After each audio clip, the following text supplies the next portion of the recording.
Hey everyone, Michael Beresford here from OpenCorp. Welcome along tonight. This is our next edition, first Thursday of every month, the Facebook Live Q&A.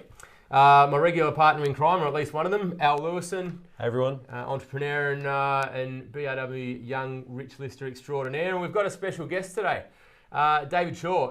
I've known David for about 15 years. David is the CEO of WSC Group. So for those of you that are familiar with Cam's book, My 4-Year-Old The Property Investor, he talks about not going to eye doctors to get your foot fixed and vice versa. David is the property doctor. He's the accountant. They specialise in property.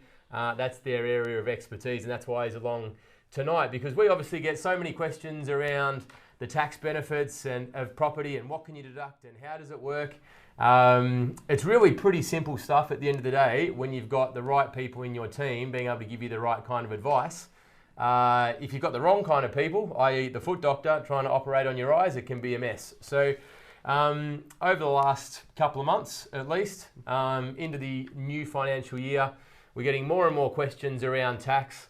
As a result, we thought we'll get David along tonight. He's come down from Sydney and spent some time this week in the Melbourne office, and thought we'd get him along to answer all of those tax questions. So for those of you that are familiar with the drill, you know how it works. We're here to help you guys and girls get the answers to the questions that you want around property investment and tax tonight. So, and the third panellist, most importantly, is much cleverer than Cam this month. So it's a great one to get in, ask some questions, because you get some proper answers this month. So sorry, Cam. That's reality. No rose-coloured goggles over here. You know the drill. We're here to answer your questions in the comments section, the question section. Tap away. We've got a few pretty consistent ones that we get from clients that we'll fire in David's direction.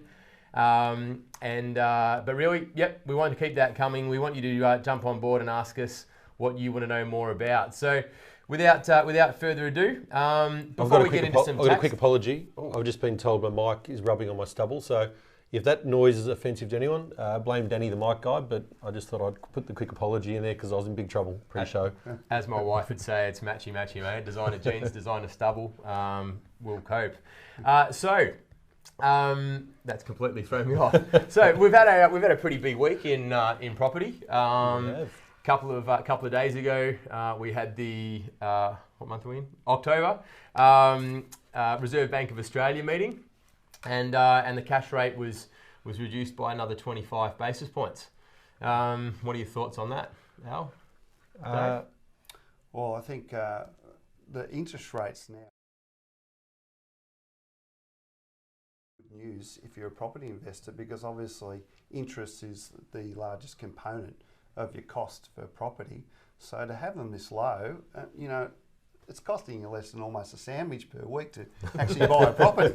So I remember when interest rates, not too long ago, were about 3 times what they were now. So when you look at the figures, it's certainly a great time to buy an investment property. I think it's really interesting. So straight after the rate drops and these things happen, you listen to the news the next day or you see what the banks are doing, and it gives a good indication of the bank's appetite at that point in time, because if a bank's quickly dropping their rates straight away, CBA and NAB made an announcement they're dropping rates, other banks are thinking about what they're going to do straight away.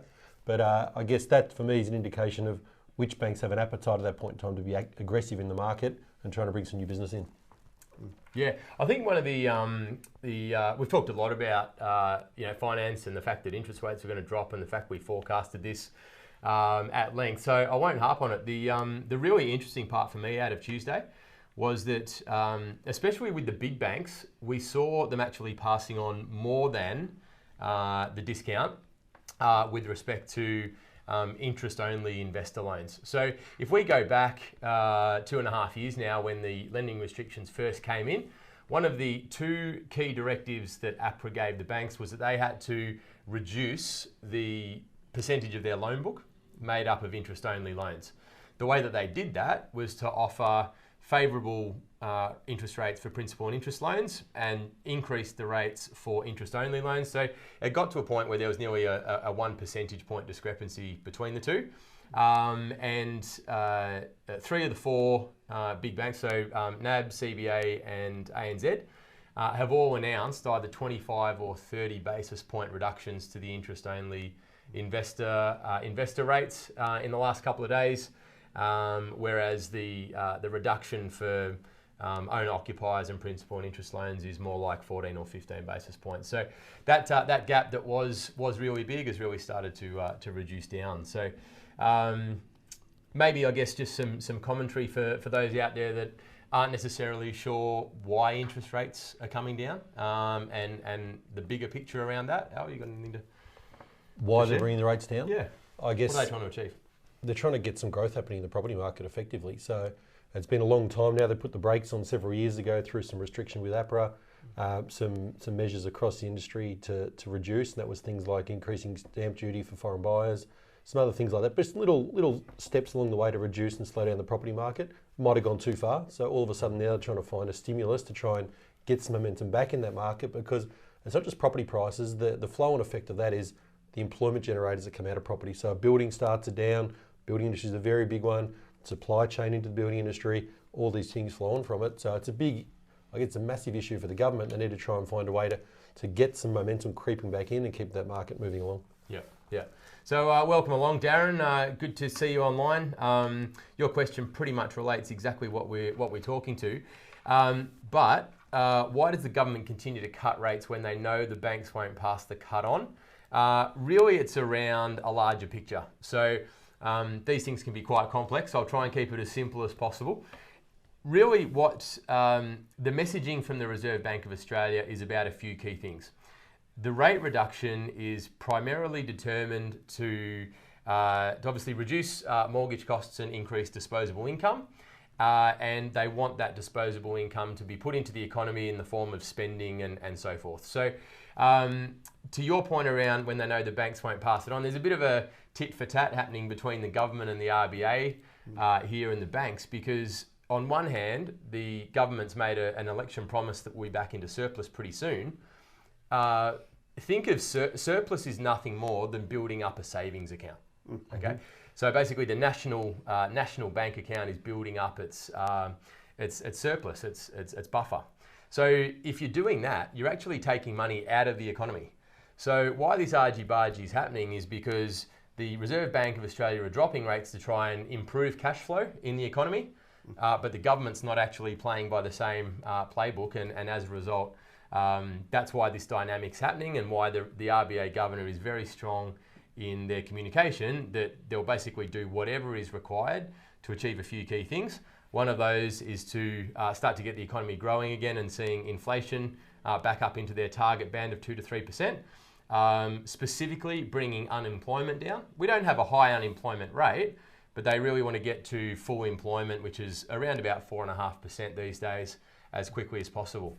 That will start to increase business confidence, increase consumer confidence, increase spending, wage growth, investment, so on and so forth, and the economy's moving again.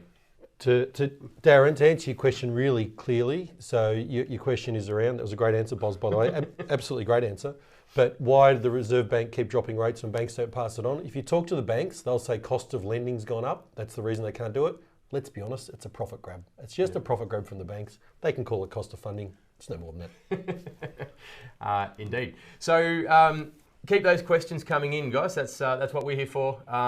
We'll be tracking those. What we might do, Dave, throw a couple of common ones across to you that we get asked a lot. So can you maybe briefly explain the power of negative gearing and why it's a really a great thing to be able to maximise those deductions? Thanks, Michael. And I know there's been a lot of talk, particularly for the last election, with things changing, and it's business as usual at the moment. But the great thing about negative gearing is basically you can offset any property deductions on net losses against your income, right? So particularly if you're a high income earner. So when you actually start this process, always good to get your structuring right. So if you had a couple, for example, one had high income, one had lower income, you want to have more of the ownership of that property into the higher income earners. But the great thing about it is, particularly now with interest rates low, if you're buying a new property where you get a lot of depreciation, you can almost have a situation where the tax benefits are really paying off all the cost of the property and even a little bit more, right? So I haven't seen it like this it's great that rates are so low. So we've got to take advantage of this, particularly if we're building a property portfolio. Yeah. Do this now while rates are low, and then we'll certainly get growth as the property, properties grow in value. And I can see that happening in the next few years. There's a pent-up demand. It's just the last couple of years, it's been artificially suppressed. So I think that's changing now, which is great. Yep.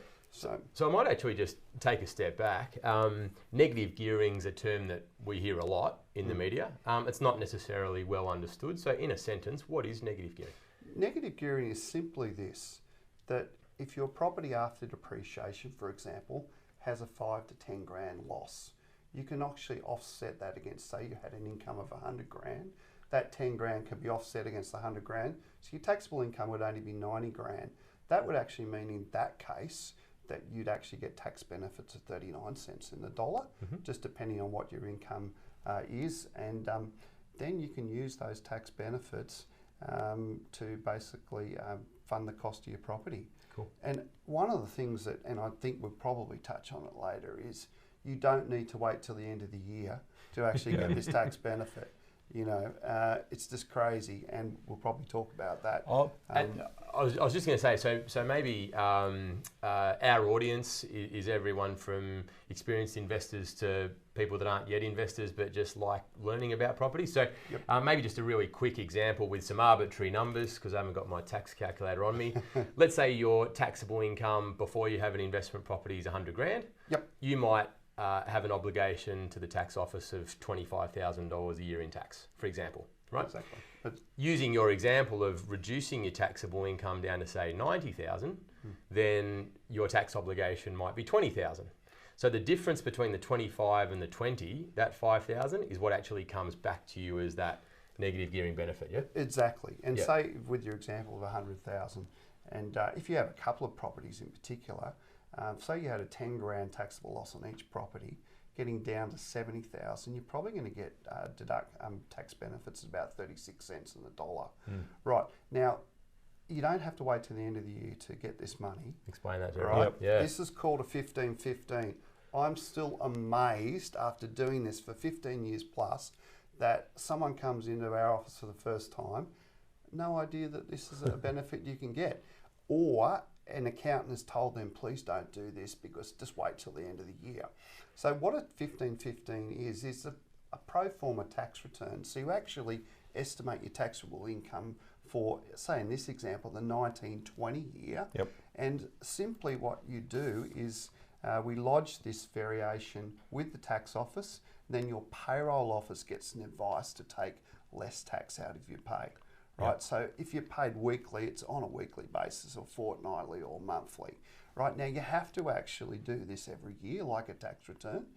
So we often do most of our variations in May and June, right, but you can actually do it any time virtually during Yep. the year. So if you upgrade a property, get a new property, more tax benefits, just change your variation. So look, don't wait till the end of the year. Do not lend the government money interest-free during the year. None of us like paying any tax, but to lend the government money when you can actually have it coming in and funding your property. So I think, as you touched on there, people's accountants will often say, "Well, don't do it because you might have to pay some tax back." So what's the worst case? You do your estimation in May and June, you get it slightly wrong. Yep. What's the balance up look like at the back end? Look, even if you had a slight payable at the end of the year, right, we can actually get around that by actually paying any tax payable if we have an issue towards before we lodge the return. Okay. So there's a way you can get around that. I would say too, if you have commissions or bonuses, particularly bonuses that might get paid during the year, we always prepare a variation. So your actually bonus is taxed at normal rates. We don't trust payroll officers. They always get this wrong. So what we ask clients to do, have commissions and bonuses, is please just send us the pay slip and then we just check it, right, halfway through the year or when we're coming towards the end. So look, if you're just getting a salary, no extra costs, no extra commissions, etc., well, it's fairly straightforward. Pretty easy, yep. But you've just got to be aware that some people will be a little bit high. Okay. Higher risk, so we just got to check that a little bit more. So it'd be safe to say, in my experience at least, the tax variation form, or the 15-15 withholding variation that you call it, Yep. that would probably be the number one misunderstood thing between property specialist accountants and other accountants. Absolutely, and I'll tell you why. We do up to 1,000 variations a year. Right. There is a special form. We have a special modelling you do, but it's amazing when someone comes in. Often they have cash flow problems. Number one thing we actually ask is, have you got a variation? What's a variation? Yep. You know, this is what happens. As soon as we explain to them what a variation is, it basically assists them put the variation together, and the cash flow gets right, and they go and buy another property. Yep. Yeah. You know, so it just gives you that latitude, particularly say in your first year we're getting 7 to 8 grand tax benefits of property. If you've got 3 properties, that's 21 grand a year you could have coming in every fortnight, for example. Yeah. Yeah. Another one I hear a little bit is people have an investment property and don't have depreciation schedules. Yes. How much impact does it make having a depreciation schedule for this? It all goes hand in hand, the negative gearing, the tax withholding, the depreciation. How much difference does that make? Really big, because say with a new property, and obviously for depreciation purposes, new is much superior. And there has been some changes to second-hand properties in the last couple of years where you can't even get plant depreciation. But say on a new property, it might be a 500 grand property, about 8 or 9 grand depreciation in the first year. You're missing out on that if you don't have a depreciation schedule. Right, so number one thing, must get your depreciation schedule. It's good to have that even if you know what the cost is, done by a proper registered quantity surveyor, because then the tax office will never challenge that. Right, so yeah, it's amazing. And we amend tax returns. I think we've amended hundreds and hundreds of tax returns, and that's one of the big reasons as well. Yeah. You know, and literally after 2 years, you have to apply to the Commissioner for special dispensation, because sometimes someone comes in after 10 years of not claiming depreciation. We actually go back 10 years, but it takes forever.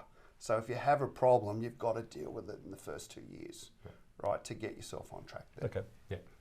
So good to know that you can amend things as well, and it's really easy when OpenCorp clients come to WSC with their depreciation schedule that we provide them, Dave, and everyone maximises their deductions. Yes, absolutely. Bingo. I know you push that, so it's good. While you're talking about the variation form, that's how it works for PAYG income earners. Yes. What about if you're self-employed? How do you, as a self-employed person, can you, and if so, how do you get those tax benefits? It's a good question, because often self-employed clients get a little bit confused and say, well, how do I actually use these benefits of negative gearing and tax benefits? It's really simple. We simply look at your income and what it's going to be for the year, and normally you pay a quarterly instalment to the tax office anyway. We look at your investment property losses, look at your net income, and just lower your quarterly instalment. So it's actually quite simple. Probably if you're self-employed, you've just got to look at it a couple of times a year. Maybe you just adjust things every quarter, right? Which you would normally do when you're paying your tax anyway. So it's not like it's an extra burden for you. So all our self-employed clients always do that's how they get their benefits. And is that owning a property in their name or in the company name, or what are you talking about there? I'm talking about particularly sole trader, but even if you've got a company or a trust and you're paying a wage, for example, we can still adjust that wage in the same way as you do a variation. Okay. Right, so, excuse me, sorry. So sole traders, trusts, companies, all those structures, we can get those same benefits. If you have a trust, you're operating your business, you can actually distribute money to a property trust to get the same sort of impact as well. Yeah. So a question I wanted to ask you, and I'll just ask it now. I know there's some coming through, but people often talk to us and say, look, I'm buying my first property. Do I set up a family trust? Or at what point in my journey is the right time to set up a family trust? And clearly the benefits you talked about of negative gearing and some of these things helping to pay for your property aren't available if you're in a family trust. But what do you see people doing, and what's your advice on when might the right time be? Look, if you're salary and wage earner, there are ways we can still protect your assets called an asset protection trust, where we can actually still have the property in your own name. So get the negative gearing benefits in your own name. I once had someone from the police force that came in and said they're worried about getting sued. So we had an asset protection trust, but properties in their own name.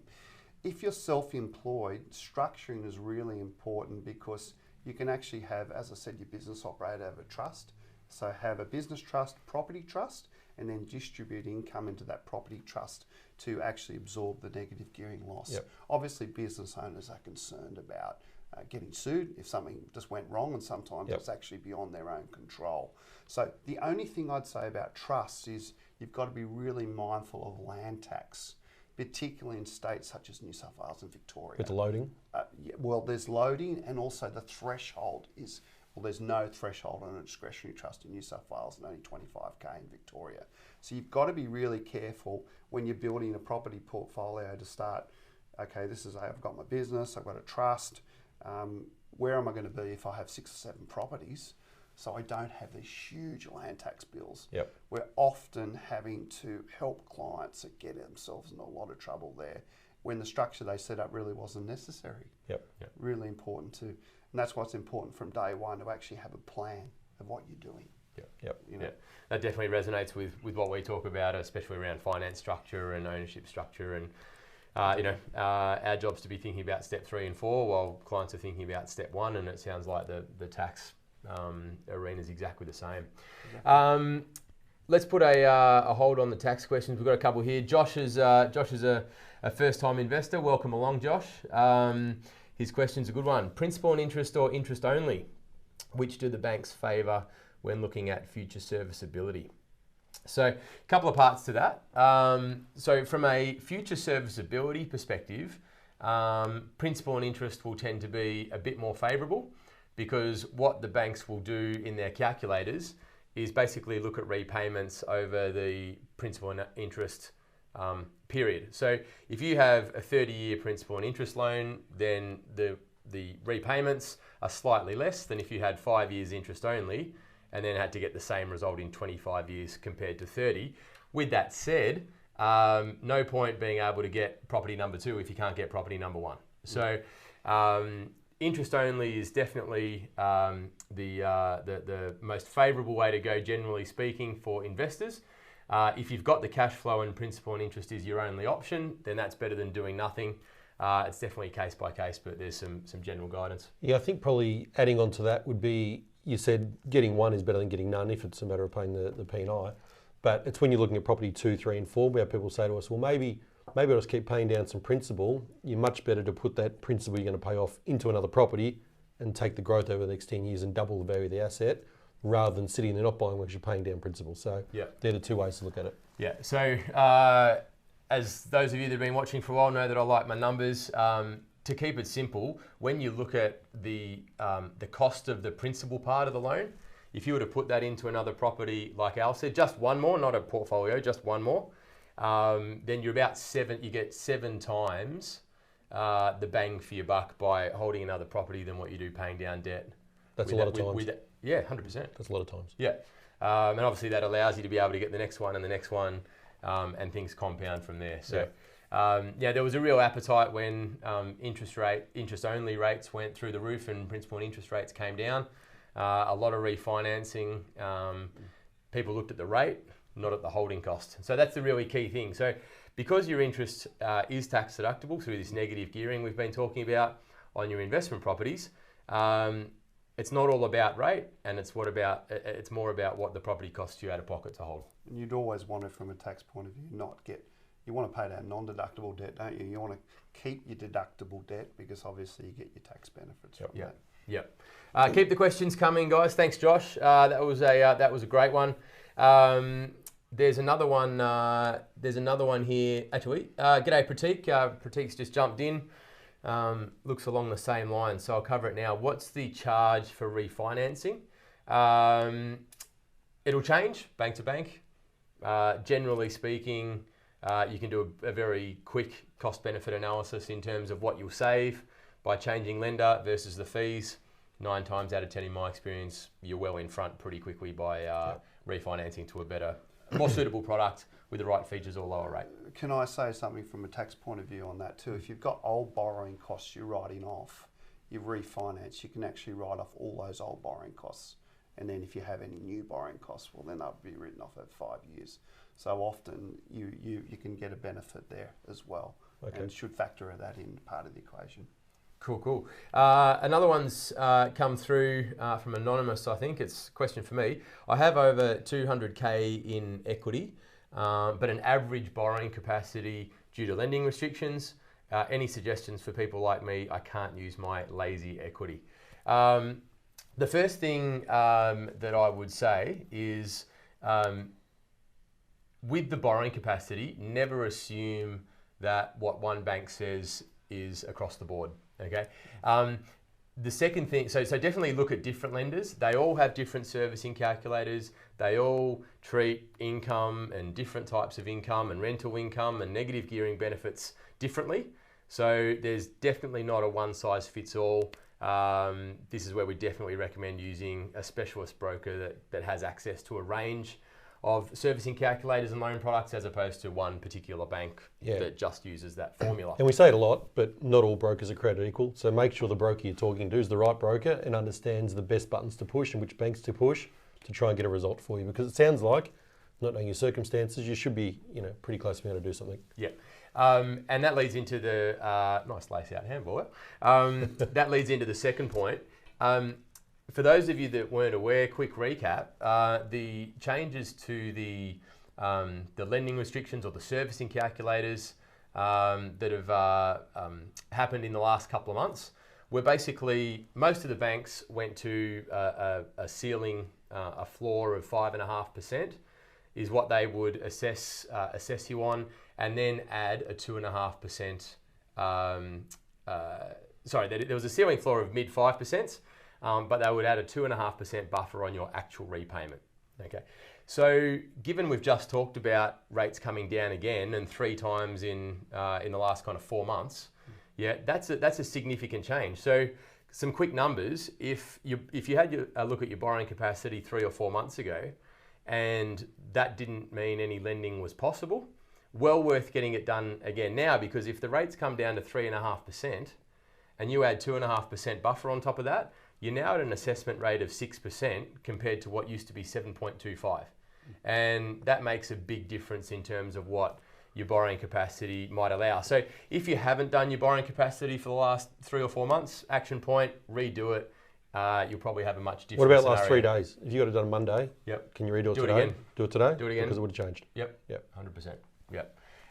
So as soon as the lenders lender that you have loans with, as soon as that change takes effect and gets implemented, the day after that, revisit your borrowing capacity. These rapid reductions in cash rates and lending rates are going to have a big impact on freeing up credit and borrowing capacity. Yep. G'day, Adrian from Blackburn, one of our regulars. Good to see you again. Surely it's time to fix your home loan rate after the RBA dropped rates to 0.75%. What are the fixed rates? I haven't seen them. I don't know. I know 2 weeks ago what they were. That they were factoring in that there was going to be further cuts. About 3%, I think, isn't it? Around about 3. Yeah. So they're still lower than the variable rate. Yep. Okay. So what does that tell us, Al? Tells us the banks are still thinking there'll be further cuts, but I'm not sure if that in the last 2 days that's moved. But from what I've seen 2 weeks ago, where the rates are at, the banks were factoring in they thought further cuts, many further cuts, I guess. The banks don't lose, as you know. So if the banks are saying we'll lock in for 5 years at 3%, they're probably expecting that there's going to be some pretty low interest rates for the next 5 years. Like Al said before, the banks aren't a charity. They're making money on this stuff, right? So whatever they're offering as a fixed rate, just make sure that you are fixing for the right reasons. Don't do it to try and beat the banks, because they're smarter than all of us with this stuff and they're making a profit on whatever they charge you. Where fixed rates do come in handy is if you like the surety of the consistent repayment month on month, or your circumstances might be changing. I know when my wife, we went down to one income, she stepped out of the workforce when she was having our kids. We fixed a portion of our portfolio just so we had some certainty. It's amazing back then, rates were under 6%, 5.99 fixed, and everyone thought it was like, hallelujah, Christmas has come. Pretty quickly they were down into below that as well. So there's a good case in point. Yep. All right, so let's go with one of our next tax questions here. Keep your questions coming in for everyone out in the audience. We're here to answer those for you. So one thing that we might just pick up on something you mentioned before, David, around that you can't claim plant and depreciation, and the fact that there have been some changes to that. Maybe just clarify that for everyone, because that's really important. Exactly. So that came in about 2 years ago. So basically, on a second-hand property, if you buy a second-hand property, you're no longer able to claim plant depreciation unless you then went and did an addition, like fix that property up. What's plant depreciation? Plant depreciation would be all items like a kitchen, fittings. Fixtures and fittings. Fixtures and fittings is probably the best way to describe it. Yep. So you used to be able to just estimate the value of that and start depreciating. Now you can't do that on second-hand property. Also with second-hand property, remember you can still claim building depreciation, but if you've built the property in 1990, there's not going to be a lot of building depreciation because it's based on the original cost to actually build that property. So actually building a new property, you're getting the current value of building depreciation to depreciate, obviously, and the plant depreciation as well. So there was a smaller gap before, but now there's actually much larger gap between new and second-hand property, right? And that's just one of the small changes. I call it the government's taken a little bit of a scalpel to a few things, stopping the travel. We know that people used to go to Vanuatu and then back to Brisbane to go and view their investment property. So and taking those small things away meant that their position was the larger things don't need to be taken away, and we would have, I think, seen some not great consequences. It's already been tried. Negative gearing's great for the economy, keeps things going, and but yeah, just some small changes to some some of the costs during construction, but nothing to get too alarmed about, just to be aware of. So if I use your example there, house built in 1990, and I buy it today, there's another 11 years of depreciation available to me. How do they estimate? I've just bought it. How do I know the cost price or the cost base at 1990? Well, quantity surveyors estimate that. But you could think if a building was built in 1990, the costs might only be $15. let's say a figure. Let's be maybe. very generous and say 100,000.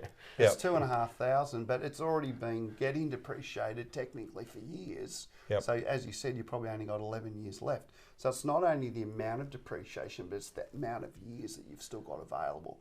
And if you're building a property portfolio new, it's fantastic because you've got 40 years of building depreciation. Yep. So even when your fittings depreciation runs out, which tends to do after about 10 years, yep. And we always advise clients to do diminishing value, claim the largest deduction up front you can because that helps with cash flow. You've still got building depreciation after that goes another 30 years. Yep. And if it's a $200,000, $300,000, you still build, for example, $300,000 build, you're still getting about $6,000 per annum. Okay, so the way it works, I ring the QS, say, I think it was built in 1990. He gets his red book out from 1990, out of the filing cabinet, and goes, cost $100,000. There you go. That's exactly, and no plant depreciation. Yep. Right. So look, it's really the difference between new and second hand's really grown. Can I ask another one? Sure. Yeah. The other one that comes up a little bit is the difference between repairs and upgrades. Yes. In a property, some are deductible, some aren't, some are depreciated differently. How does that work? Look, it's a really large area, but say with repairs, the tax office is always tightening its view on these things. If you bought a second-hand property and did repairs, their initial repairs, they have to be capitalised. So repairs are only claimable if you've owned the property and incurred those repairs while you've owned it over a period of time. So that's a really common mistake that taxpayers make. And one, if you get a tax audit, you're going to get penalties. And remembering some of these penalties, if the tax office dispute what you're claiming, the penalty for the non-payment of tax can be up to 75%. What I mean by that is if you claim $5,000 more tax benefits than you should, they will reverse that plus give you a penalty of about nearly $4,000 on top of it. So it's a good whack. Yeah, it's getting a little brutal these days. So just on maintenance, so clearly with the depreciation changes and so forth, there's kind of a widening chasm between the benefits of new and established property. That's something that we talk about a lot. Exactly.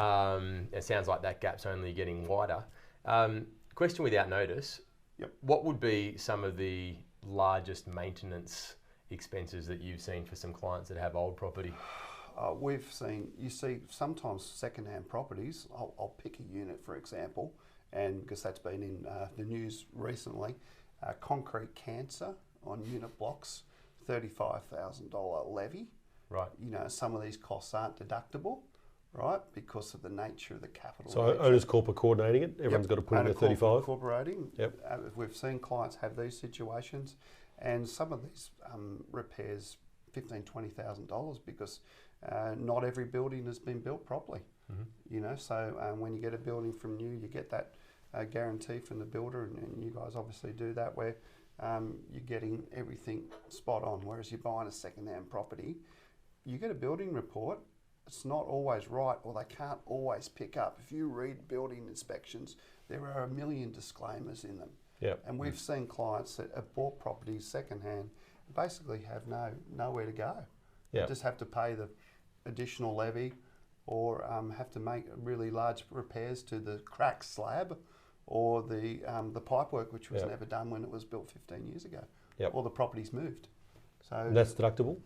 Some of those costs are deductible, but some of them may not be, just depending on if it's really on your capital. So go on your cost base? What is it? It goes on your cost base, yeah. If you can't get a repair, it does go on your cost base. Yeah, okay. Yeah. But still better not to have it in the first place. Yeah. So avoid the unexpected expenses. New helps you do that, as well as maximising your rent and maximising your tax deductions. Exactly. Perfect. Exactly. Good one. There was a follow-up. I didn't specifically mention it, but I will now. Yes, the complimentary strategy session with one of our consulting team that OpenCorp offer can help you understand your borrowing capacity. So instead of you trying to go out to 35 lenders, get in touch with our resident expert, Justin at opencorp.com.au. Shoot him an email with your situation. He'll get in touch, and no obligation, no cost. We can help you understand your borrowing capacity as the best first step. So yeah, we can definitely help them. And what's really coming through for me with David here, I guess, is that people are all at sea in terms of what decisions to make, what team to bring in. They go to the local tax agent who knows nothing about property. They go and talk to the wrong conveyancer. They've got the wrong lawyer involved. Coming to us and going to Justin and getting some advice, our whole team comes with you. You get put in the hands of all these people who can help you along the way. So really do encourage you to do that. And there's even a few things we haven't even mentioned tonight: the deductibility, the OpenCorp fee. There's other things that we do in our, say, for a complimentary first half an hour session that can identify other things that haven't been claimed. Right, so really important. Health checks are good. Yeah. I think we've amended tax returns over the last 10 years and got back clients about $2 million just on amending what another accountant has done. Yeah. So that's where, doesn't hurt to have that session and see what's actually being claimed. The property doctor working on properties. That's it. $2 million. It's enormous. I know. It's a I great was thinking the outcome. tax office they like us after all that, but they seem to be okay. Be henchmen out the front of your house. Exactly. Got Brandon's joined us online. Good to see you online again, Brandon. Flattery, my man, will get you everywhere. He's attended one of our events in Sydney in the past and says keep up the good work. So I'll bump your question to the top. He said, well, firstly, congratulations, 3 investment properties and 80,000 in cash saved. That puts you in the elite fraction of 1% in terms of those that own property. And going by the Facebook photo there, you don't look very old, mate. So 22, and you've done all that. Well done. So with that 80,000 cash, the question was, should he purchase another investment property, diversify into shares, or pay down good debt? I think we probably started to answer that with our growth versus paying down debt analogy before. With regards to diversification into shares, hopefully you didn't do that 2 days ago. You're on a property show, so we're pro property, obviously, but diversify, follow your recipe and diversify by area.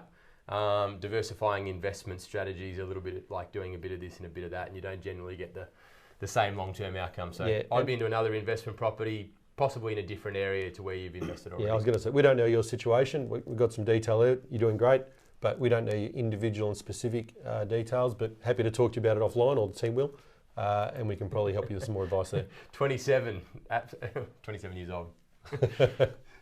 Thanks for hanging around for the answer. Hopefully that's helpful. Okay, we've got this one from Pratik came through while we were talking about claiming tax deductions and depreciation. So, on a property worth 700k, which is 9 years old, versus a property worth 800k, which is 2 years old, how long would it take to break even by claiming tax deductions? Well, So we'd probably need a few minutes just to do those calculations, but let's just say a property 9 or 2 years old, there could be a difference in up to 25% of the depreciation you claim. So probably would take Sorry, Danny. quite a few years. Click the wrong button. Yeah, so like for take like, a few years. Yeah, 25% difference in your tax deductions. that's just really rough because Yeah. obviously every property is different. Yeah, yeah. But yeah, particularly that example I gave when a property's 20-year-old, you're looking at well less than half. Yeah. So it's really good to, I mean, it's all case-by-case basis. But, you know, sometimes with a property at 700 grand, the building component of that can be fairly low as well, particularly if it's a higher land content, so depreciation. Yeah, type of property, if it's an apartment, townhouse. The apartments, will be as different. you know, tend to be higher building Yeah. depreciation there, but you get other problems that you don't have the land value, so you don't get the growth. Yep. So that's where you've just got to be careful what you're doing, just comparing one element of tax treatment there. Yeah, and we talk a lot about ensuring you're controlling your cash flow, and these tax benefits obviously go a long way towards helping you do that. But I guess when you hear horror stories like the concrete dramas these apartment buildings are having, and you've bought a new property and in the first 6 months you're told to fork up 35,000, well, any cash flow management's out the window, and all of a sudden you've scraped your money together anyway to try and buy it, you're in big trouble. And they're probably the things you don't hear a lot when these dramas are in the news, the cladding issue and all those things, but they're very real. They're scary. What's the issue? You can't hide things from your accountant when you come in and do the tax return and say, what's this $35,000 cost? And by the way, it's largely not deductible. Yeah. It's not very pleasant to have to tell a client that. So best to get that right from day one. Yeah, yeah. The other thing with maintenance, I feel is kind of resonating with people just speaking to them lately, is you can't increase the rent if the property is costing a lot in maintenance. You know, if you're adding value to it, it might be a security door or an air conditioning unit, or you know, a tenant's willing to pay for a Foxtel connection, for example. Right. All of that stuff has some tenant benefit.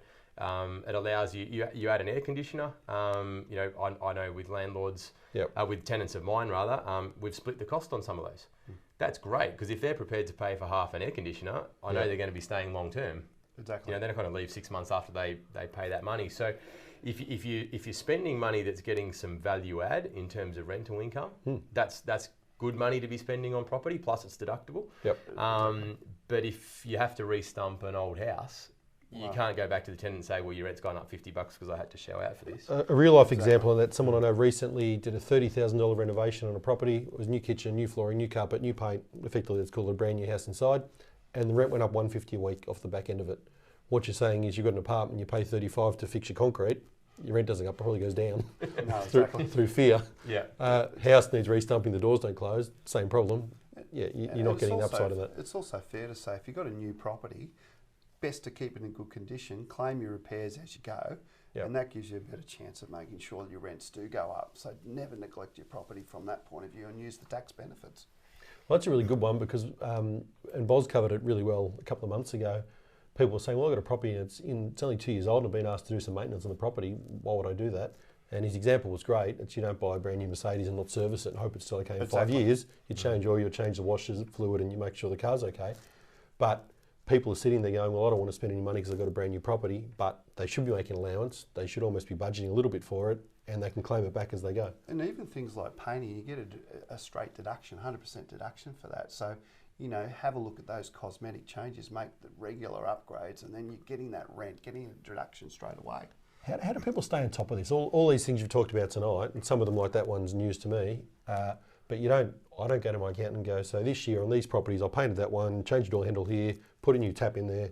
You don't think to do it. How do you drag it out of your clients, or how do clients bring you the information you need. Look, a lot of our clients that experienced property investors, they know some of these things, but in the first couple of years, you really do need to be guided by someone that can just make sure that you're not making mistakes. Because as you know in property, mistakes are really, really costly. You know, it's not like you're just going and buying a hamburger down the street. You're buying your most significant asset in your life, in your house, and then your investment properties. So, look, that's the best advice I can give. We always, in our first year or two, we always pay attention to all our clients every year. But the first year or two, we've got to make sure that they know what they drag need them to along. keep. Drag them along for the journey, know what they can claim, when they do their variation, are they claiming the right deductions, are they claiming their OpenCorp fee. All these things got to be done in those first couple of years. And then after that, you know, you do become a lot more proficient. And I always have the saying, if you know more than your accountant, change your accountant. Have you spoken to Cam? No, but that's what I say too. Maybe I nicked it off him. and that's just the case. So often what happens is someone will be looking at a situation going, hold on for a second, I know I can claim this, my accountant's telling me I can't. That's the time when you need to go and get this fixed quickly. Hold that thought. Question from Mark. Hello panel, can you please expand on the tax deductibility of the OpenCorp fee, as I'm not convinced my accountant has claimed this for me? Yes, I will talk a little bit about that. We probably can't go into all the components. Keep it general, but Very, very general. There's a couple of components to the fee. Some of those, such as the quantity survey, deductible straight up front. The rental protection insurance, your garden care, they normally are claimed over a couple of years, just from after the time the property is constructed. If your accountant is saying you can't claim it, they're just wrong. You know, so we have regular reviews from the tax office and always come through with no issues at all. You know, it's just a matter of making sure that you're not too aggressive on the claim and you do it in the confines that you look at the different components. So I have a lot of conversations with accountants, and those conversations around July and August around deductibility of these things, and those conversations have got shorter and shorter because basically, you know, they're not understanding what's involved. So, you know, if you use a buyer's agent, for example, that's purely a sourcing fee where they go out and that's a capital cost, so that's not deductible. Because the accountants don't necessarily understand the inclusions that we provide for our fee, several of which are deductible, so hence a portion of our fee is deemed to be deductible.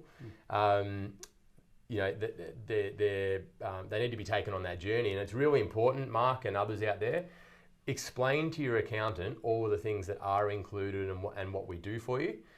Some of them still won't see it as deductible items, and that's where you need to get the right people in your team. Some of them will probably, you know, think that partial deductions exist. David's been claiming this for a long time. He's done the assessment. You know, this is the guy that's actually done the assessment for us and getting about 3 or 4 years ago. And we refresh it, don't we? And we refresh it. So we have a look at these things as we think there's slight changes, but most of that fee is deductible. So if you're not claiming it, you need to make some changes quickly. And there's probably been an audit somewhere in there for someone, and I'm sure it's been looked at, and the ATO's ticked it off. So it's not just you saying it's great. Exactly. This has been around obviously for a while, the fee, and we haven't had any issues. Yep. All good. G'day, Dave. Dave in Sydney. Dave and Michelle. Is there an average rule for the percentage of the initial property value you should put aside for general maintenance and then refurb, say, 7 to 10 years in terms of paint and carpet, etc.? Look, I don't think there's any general rule, but I would always suggest do regular maintenance every year, and that's why you, and I'm sure you advocate this, you should always go inspect your property, right? Because that just gives you a feel for whether what's the agent's telling you is what you want to do, or you want to do a bit more than that. We do that for clients. Do you? Yeah, okay, so you already do that. So look, I think better to get those repairs, small ones up front. Otherwise you're going to be looking at, you know, at least 10 grand you've got to spend after 7 or 8 years on certain things. And I always look at your investment property and say, would you be happy to live there yourself? You know, so, but you could put aside, generally we say with properties, you should perhaps have some sort of buffer of about 15K per property, just in case there is some repairs that need to be done in the future. On a brand new one or on an established one? Look, I've always said on brand new as well, just because I'm conservative, I'm an accountant, okay? So you've got to You said it, not me, Dave. Exactly, you've got to take it in that light. But if you're doing your regular maintenance, you wouldn't need that much. Yep. You know, Yep. so it just depends. Sometimes people are obviously very concerned, and it's in that case have a bit more of a buffer, so then you never have to worry about something if you do need those. A good example of a basic maintenance thing that's really important is cleaning the gutters. So if you don't clean the gutters, overflow, water can leak into your walls, cause damage in the house. Damage flow and effect is that get water damage, structural issues off the back of it. It costs you $100 to clean the gutters. You clean the gutters. So simple things like that to prevent a big spend at the back end just by doing it regularly. Really important. Yep.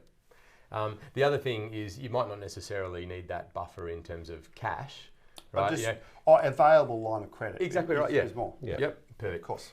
And I think he's being super conservative because I've never seen a number like that on a new property in the first few years by any stretch. Not even the first 5 years, I'd suggest. But Indeed. So Brandon's back. What's the best way to hold your investment properties, own name, family trust, company, etc.? We might have covered that, mate, before you jumped on. Get in touch with Justin at opencorp.com.au. We'll have a look at it, give you some specific feedback because it's going to be case by case. Yep.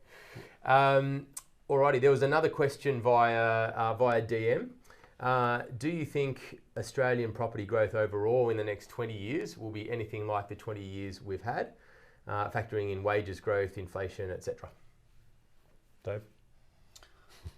Put the guest there. Passing that one across.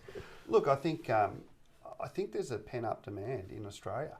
So you're going to, even if you don't get much growth in a given year, what will happen is over that 10-year frame, you're going to get significant growth. Yep. And I mean, lots of our clients have owned property for many, many years. They've always had really good growth in 99%. The only clients that have never had growth are ones that bought in mining towns, so please don't probably do that. Couldn't agree more. So capital cities, nice and safe, isn't that right? Yeah, the big thing for me, if you look at the population forecasts around the country, Melbourne, Sydney, Brisbane, Perth, what they're forecasting in terms of population growth over the next 20 years, to use the number there, it's pretty significant. So we probably can't answer whether we'll see the same growth in property values. What we will see is an increasing demand for property. So that will continue because the population growth is driving absolutely what's happening in the property market. Yep. It's pretty basic dynamics. Supply and demand in anything determines growth. And if we've got ongoing demand through population growth, that's a pretty good recipe.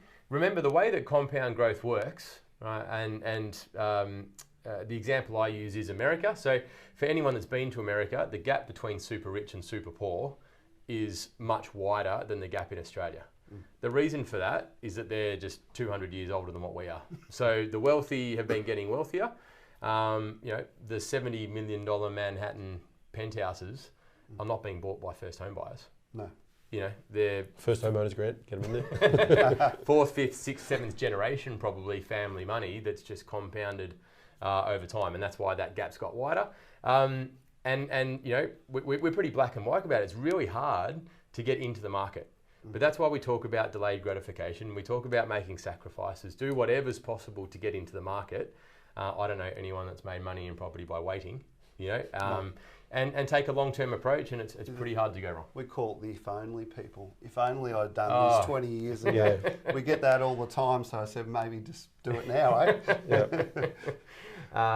Okay, Prateek's back. I recently bought a $650K house and did not take up CBA's offer to not pay LMI, but pay only a 10% deposit. I ended up going with ANZ and paid a 20% deposit as I had the cash flow.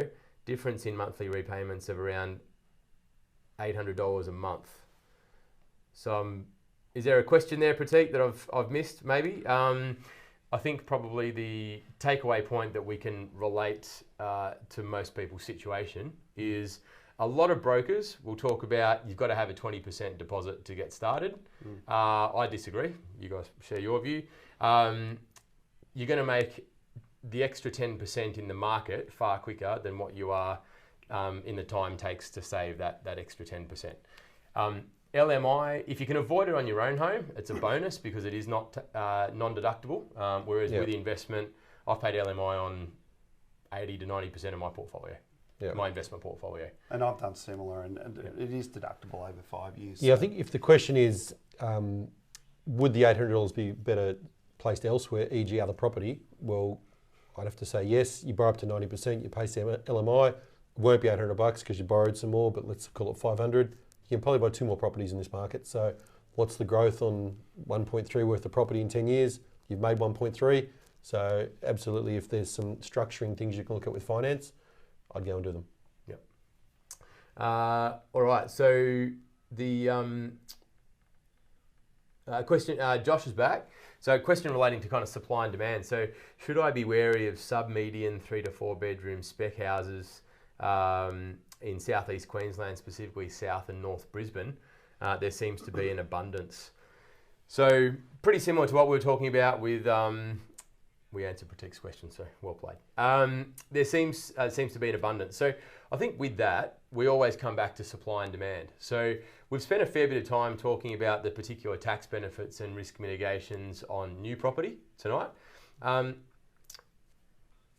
Just because a property's new doesn't mean it has to be right out on the outskirts where there's abundant land supply in probably these areas that you're talking about, Josh. So you want to be really specific about where you're buying and the locations that you're sourcing your investments. Ideally in existing suburbs, surrounded by existing housing, so you're just limiting that supply but still getting the benefits of new. They are hard to find, but they're out there. Yep. Yeah, we're putting a lot of work into some new statistics that are out there in terms of travel times to major employment hubs and things like that. So I'm not sure what you're looking at there specifically, but if you start to use some of the checklists and things that we provide for clients and help clients with, we're not seeing that type of thing out there. Yep. Cool. If you've got any last questions, keep them coming in. Everyone, we'll get to them. We've worked through all the ones that are here. Bar one, understand income. Brandon, I understand this is based on income and cash flow. However, what is a realistic amount to borrow from the bank? Obviously, keeping in mind you don't cross-secure your loans. That will depend on a whole range of factors, Brandon. Like I said, get in touch with Justin. He'll be able to help you with that assessment and break it down for you individually. Have we got any final questions through DM? Danny, no. Okay, we'll give you one last chance, guys. Get them through if there is anything that you would like us to cover off. Have we been through everything? One for you, David. Why is it important to? I'm really passionate about this kind of stuff. That's why I left it for last. Why is it so important to structure your loans and segregate your home loan from your investment loans? Yeah, I think good question, and you often see problems with this. Obviously, you want to keep tax and non-tax deductible debt separate, right? And I even say, obviously, use offset accounts as well. Or I even say have a separate offset account for your investment properties and your home loan, just in case you accidentally draw an amount from an investment property loan for a repair on your property. So if you've got a problem that you've mixed all this up, there's actually a tax ruling that, and it's been around since 2000, that says if you basically separate the components, you can actually then separate the loans. So we have a lot of these, we've got a special spreadsheet that we've developed because we know sometimes banks haven't given people, and you probably come across this when people first come in, you go, my goodness, where did these people get this advice from? So we're all fighting that battle, but if you've got that problem where you've got a mixture, we should try to segregate that straight away, and the tax ruling allows us to do that, and then pay down the small non-deductible component. And is the risk to people, if I'm hearing you right, that if I've got my line of credit there for my investment properties and I use some to fix the garage door at home, yep, they could deem that none of that is deductible anymore because it's being used for personal use? There's a specific case that occurred 5 years ago where money was put from a line of credit into an offset account, but there was non-deductible expenditure going through that, and the tax office won that case. So we're super paranoid about that. They just deemed none of it's deductible. None of that component of the interest for that repair, which I think was $20,000 or $30,000. Okay. So generally offset accounts assist you with that. Yep. But there are the odd occasion where that's why I say one offset account for investment properties, one for your home loan. And certainly you never put your salary in and out of an investment property loan account, because over about 5 years, you eliminate all the deductibility. And there are federal court cases where the federal courts just disallow deductions because they said it's too messy. Yep. Right, so structuring, and I know you're passionate about that, Michael. You've seen people come in and you probably shake your head. But all is not lost, is what I'm saying. Yeah. There is a tax ruling that actually helps us. Okay, that's the takeaway point. All is not lost, which is good. One last one from Messenger Direct. Boz, what has financial independence allowed you to do? Holidays, toys, stuff for your kids, etc. It allowed us to have a big party for my 40th birthday, which was up rooftop at Crown in Melbourne. It was a pretty good night, wasn't it? The same jacket. The same jacket. Yeah. That was one of my goals that I set when I started when I was 25. If I hit a whole range of milestones, we were going to celebrate my 40th. So that happened last year. Definitely not a smart investment from a cash flow perspective. We've got a boat. The kids love it. But really it's around flexibility to be able to do what we want when we want. I still work a lot because we love it, but flexibility I think is really the key thing for me. Yeah, not that you asked me, I suppose, but I agree. Probably the benefit I get is I probably take about 15 weeks leave a year. If the kids are on holidays, I'm on holidays. I travel a bit in between. So that's been a real advantage of making some sacrifice early, and I talk about it a lot. There was a big sacrifice early. Friends were going overseas, friends were going to Europe to live and work for extended periods. I couldn't do it. I was building a property portfolio, I had a very tight budget, I was packing my lunches. I was doing absolutely the hard yards, and I think I was living off. How'd that work out? I think I was living a couple $100 a week was my discretionary spend. Looking back, I don't know how to do it. That's lunches these days, but a lunch. Absolutely, I don't look back at it with regret. I look back at it very fondly because it's helped me a fair bit today. Awesome. Anything to share, Dave? Well, I've used, I bought my first property investment property in 1997, and I have used some of the equity of that to build our business and be able to provide good property information. And yes, I get a few weeks off these years. I was going to say, I see a lot of Facebook photos of you at the snow. I try to be really annoying, so they send me away for a few weeks a year. Awesome. Well, I think that's a wrap. We've been going over an hour. Thanks everyone for all of your questions tonight. Thanks for joining us on OpenCorp's Facebook Q&A. Special thank you to David Shaw, CEO of WSC Group. They are the property specialists when it comes to all things tax. And hopefully you've got some takeaway messages from tonight on how you can optimise your tax return, get as much of that money back in your pocket as possible to hold your portfolio. And importantly, if you think that things haven't been done right, there are some avenues there to be able to get those corrected and I guess improve your situation even from previous tax years. So thanks for joining us. Because it is Melbourne Cup week in the first week of November, we are in the second week of November. I think it's the 14th, Thursday the 14th of November. Yep. We'll be on and back again. Alan Cam will be on. I might even have another special guest for you, but thanks for joining in, and we'll see you then. All the best. Thanks everyone.